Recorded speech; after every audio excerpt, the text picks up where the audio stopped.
Ausmin, Australia to manufacture HIMARS, LRASM and Tomahawk missiles as part of A2AD strategies. Comment below and let us know what you think of Australia's A2AD strategies in the Indo-Pacific region. Visit globaldefenscorp.com and subscribe if you're new to this channel.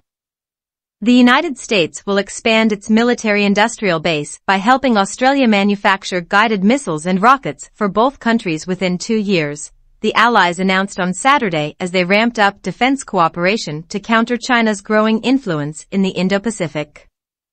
U.S. companies Raytheon and Lockheed Martin only established an Australian enterprise to build such weapons last year.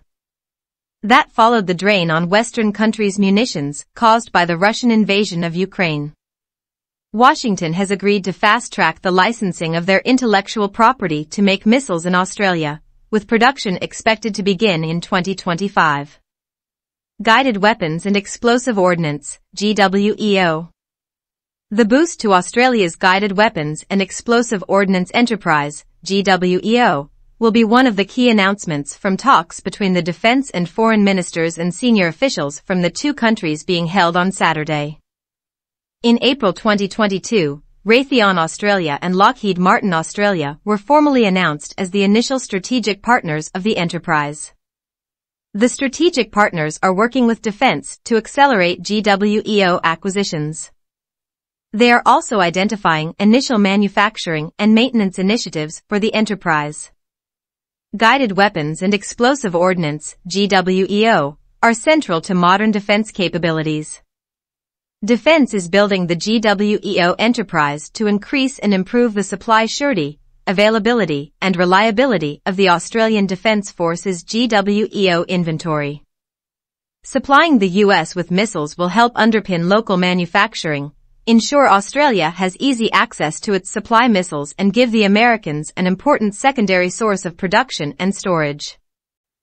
Defense Minister Richard Marles and U.S. Defense Secretary Lloyd Austin finalized the proposals during a bilateral meeting on Friday ahead of Ausmin talks, where Foreign Minister Penny Wong and U.S. Secretary of State Antony Blinken joined them. Minister Marles said the announcement would significantly bring forward the planned opening of local missile factories and create jobs which had been expected to take several years to get off the ground. The Albanese government has committed $2.5 billion over the forward estimates for GWEO, an increase of more than $1.5 billion. The Albanese government is committing $4.1 billion over the forward estimates to acquire more long-range strike systems and manufacture longer-range munitions here in Australia. What missiles will Australia manufacture? Australia purchased HIMARS, high-mobility artillery rocket systems, plus an initial 130 rockets, with the prospect that the manufacture of the missiles may eventually start in Australia. Australian HIMARS artillery rockets range will be increased to more than 500 kilometers.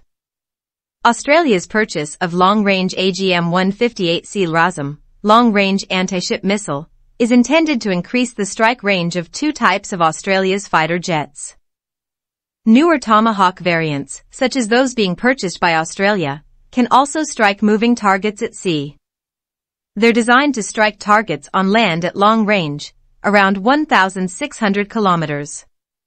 They will be deployed on 3 Australian warships, known as Hobart-class destroyers. These ships are primarily designed to defend the Navy from aerial threats such as aircraft and missiles, but adding Tomahawks would allow them to strike targets on land or sea.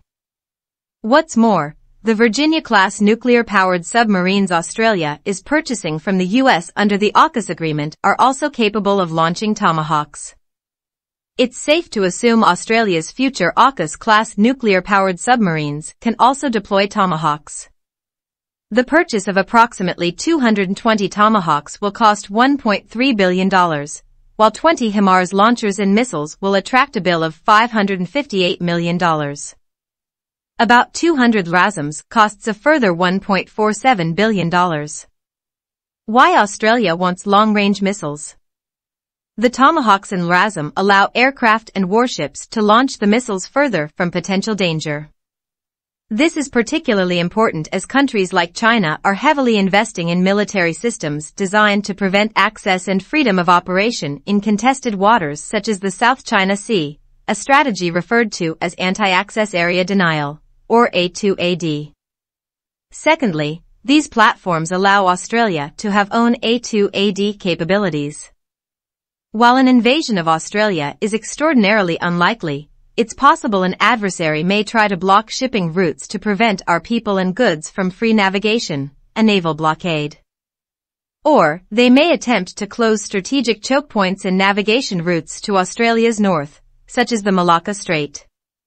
Conclusion. The relationship between Australia and the United States has never been stronger. It comes at a time of strategic competition in our region. Australia and the United States are working together to promote security, stability and prosperity in our region, Prime Minister Albanese said.